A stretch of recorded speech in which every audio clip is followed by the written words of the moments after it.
Just here looking at this Australian native Davidson Plum.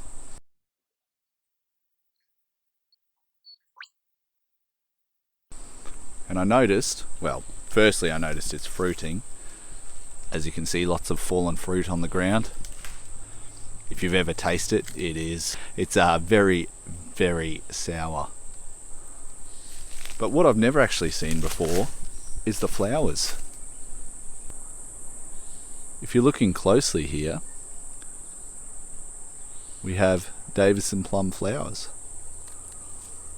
Just there.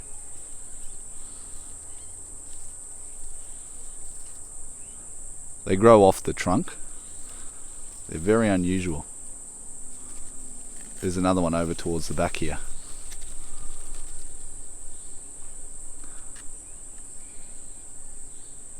You can see this tree is a multi-trunk tree, quite skinny and quite tall.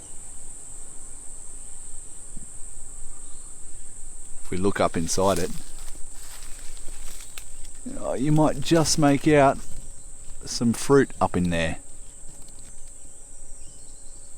Here are some of the fruit.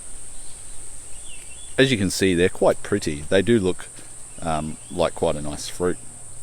They are very sour though. This is my parents' tree. It's on my parents' property, and I remember as a kid, my mates and I would all dare each other to eat a whole one.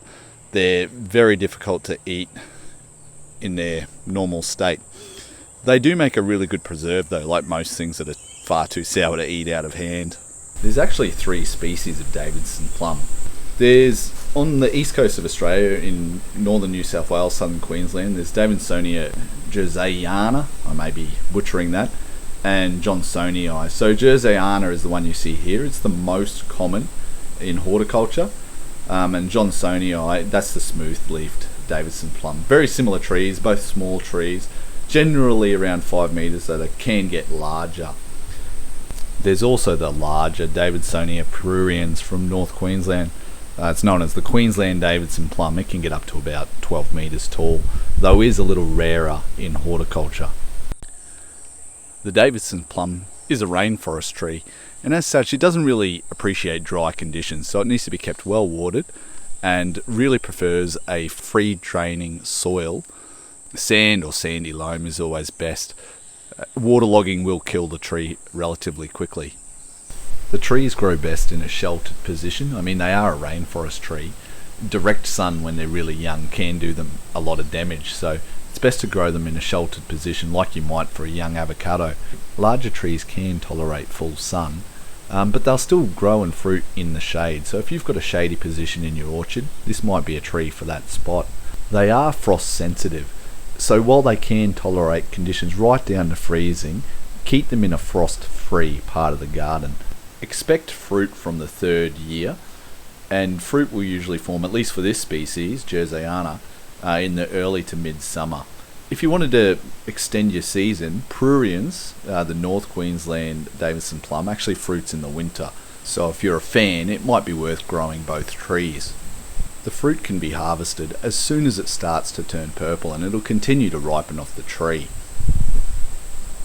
Tree height can be controlled through pruning, and whenever you top this tree or prune it, it'll send out multiple new branches, and so you can create a bushier tree through pruning. This specimen that you're seeing here has actually never been pruned, so this is what it looks like in its natural state. But if this is a bit large for your garden, consider pruning for size control. So I hope you enjoyed this brief look at the Davidson plum. It's not a mainstay, it's not something you're going to want to eat every day, but it's certainly worth considering for your garden as something a bit extra. Thanks for watching.